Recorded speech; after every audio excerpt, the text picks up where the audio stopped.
pelatih kepala timnas Indonesia yang baru, Patrick Kluivert, tiba di Indonesia. Patrick terlihat keluar dari Bandara Soekarno-Hatta pada pukul 19.20 waktu Indonesia Barat dan besok PSSI akan mengenalkan Patrick Kluivert secara resmi. Patrick Kluivert, pelatih berumur 48 tahun ini, memang dikenal sebagai pemain bintang saat bermain di timnas Belanda. Kluivert hadir dengan menggantikan posisi Shin Tae-yong sebagai pelatih timnas Indonesia.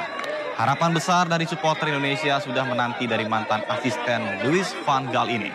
Indonesia ditargetkan untuk lolos Piala Dunia tahun 2026. Patrick Kluivert sendiri akan diagendakan untuk makan malam terlebih dahulu dengan Ketua PSSI, yakni Erick Thohir, sebelum diperkenalkan secara resmi ke publik besok pada tanggal 12 Januari 2025.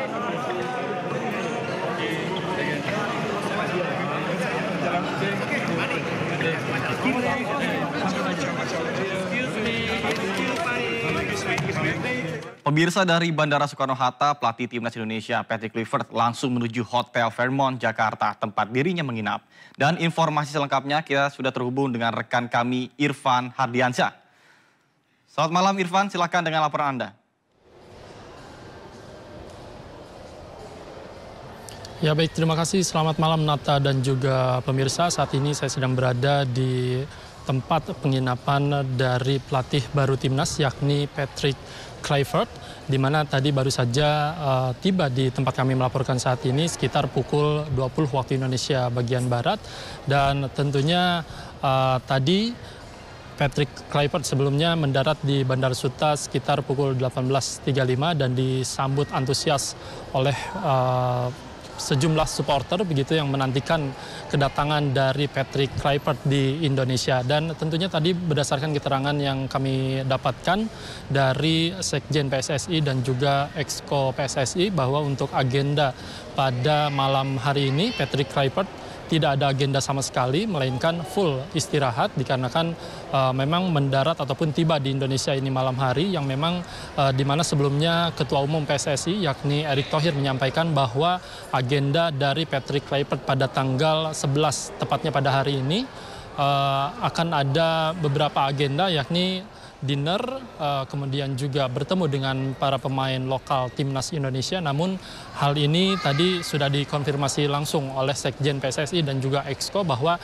kegiatan pada malam hari ini tidak ada, ataupun agenda dari Patrick Kluivert pada malam hari ini tidak ada, dan akan dilanjutkan pada esok hari, di mana pada Minggu 12 Januari 2025 ini Patrick Kluivert secara resmi akan dikenalkan oleh Ketua Umum PSSI Erick Thohir di salah satu hotel yang berada di Jakarta Selatan pada pukul 10 waktu Indonesia bagian Barat. Dan tentunya tadi juga kami mendapatkan informasi bahwa Patrick Kluivert setibanya tadi di bandara, Arya Sinulinga selaku Exco PSSI menyampaikan bahwa Patrick Kluivert sendiri ini sangat antusias untuk benar-benar melatih timnas Indonesia, dan tadi sempat belajar bahasa Indonesia.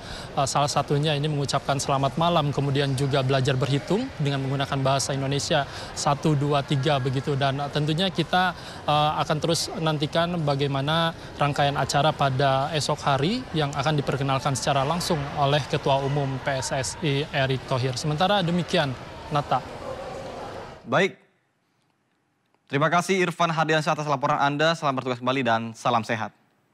Kita ke informasi lainnya pemirsa. Presiden Prabowo Subianto menerima kunjungan Perdana Menteri Jepang Shigeru Ishiba di Istana Bogor, Jawa Barat pada Sabtu pagi.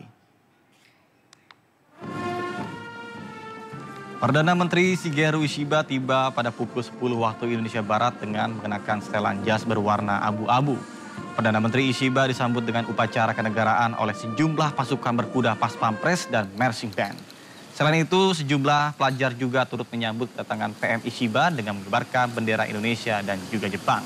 Presiden Prabowo Subianto dan PM Ishiba diperkirakan akan membahas sejumlah kerjasama bilateral yang telah berjalan selama ini, di antaranya adalah membahas kerjasama ekonomi dan pertahanan.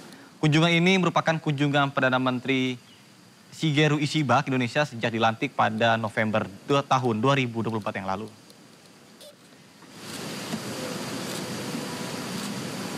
Kunjungan ini adalah mencerminkan komitmen yang kuat dari kedua pihak untuk mempererat hubungan antara kedua negara dan memperkuat kemitraan strategis komprehensif Indonesia-Jepang,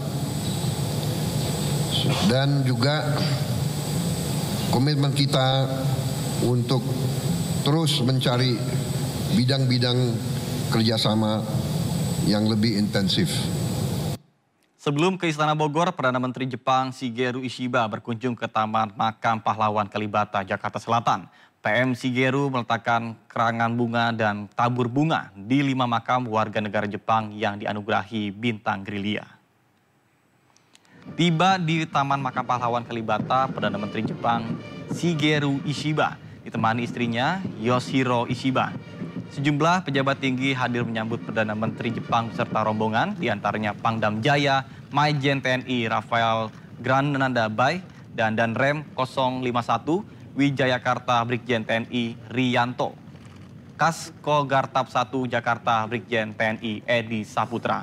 Perdana Menteri Shigeru melakukan prosesi peletakan karangan bunga dan memberikan penghormatan kepada para pahlawan nasional dan 5 makam warga negara Jepang, diantaranya makam Eto Shichio alias Jacob, Issey Yoshinami alias Satria, Goro Yamano alias Abdul Majid, Mochitoha Nishimura, dan Takashi Komatsu Usman.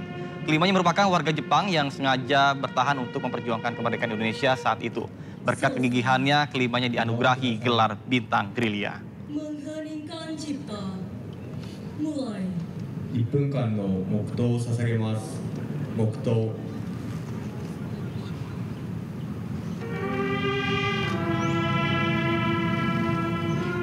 Sementara Menteri Luar Negeri Sugiono mengatakan bergabungnya Indonesia dengan anggota Blok Ekonomi BRICS merupakan wujud politik bebas aktif. Bergabung Indonesia ke dalam Blok Ekonomi BRICS diputuskan oleh para anggota dalam kurun waktu 3 bulan sejak pemerintahan menyatakan keinginan bergabung dalam KTT BRICS Plus pada 24 Oktober 2024 yang lalu. Sugiono mengaku awalnya banyak pihak yang mempertanyakan mengenai keputusan Indonesia masuk dalam anggota BRICS dan dianggap sebagai sesuatu yang melenceng dari prinsip politik luar negeri Indonesia yang bebas aktif. Namun Sugiono menegaskan keanggotaan Indonesia di BRICS merupakan wujud dari politik luar negeri Indonesia yang bebas aktif. Keanggotaan Indonesia di BRICS juga merupakan kebijakan terisolir. Hal ini karena Indonesia sebelumnya juga aktif di kelompok multilateral lain seperti G20, APEC, IPF, MIKTA, dan CPTPP. Menlu Sugiono menegaskan sebagai anggota BRICS Indonesia akan menjembatani kepentingan negara berkembang dan kawasan Indo-Pasifik. Indonesia juga akan terus aktif mencegah meruncingnya persaingan geoekonomi dan juga geopolitik. Mempertanyakan mengenai keputusan Indonesia masuk sebagai anggota BRICS dan dianggap sebagai sesuatu yang melenceng dari prinsip politik luar negeri kita yang bebas aktif. Namun justru sebaliknya, keanggotaan Indonesia di BRICS adalah merupakan wujud dari politik luar negeri Indonesia yang bebas aktif itu sendiri. Karena keputusan ini bukanlah merupakan hasil kerja semalam, melainkan buah dari kiprah, konsistensi dan keteguhan diplomasi Indonesia selama puluhan tahun. Sebagai anggota BRICS, Indonesia akan memastikan untuk menjembatani kepentingan negara-negara berkembang dan kawasan Indo-Pasifik. Dan akan terus aktif mencegah meruncingnya persaingan geoekonomi dan geopolitik.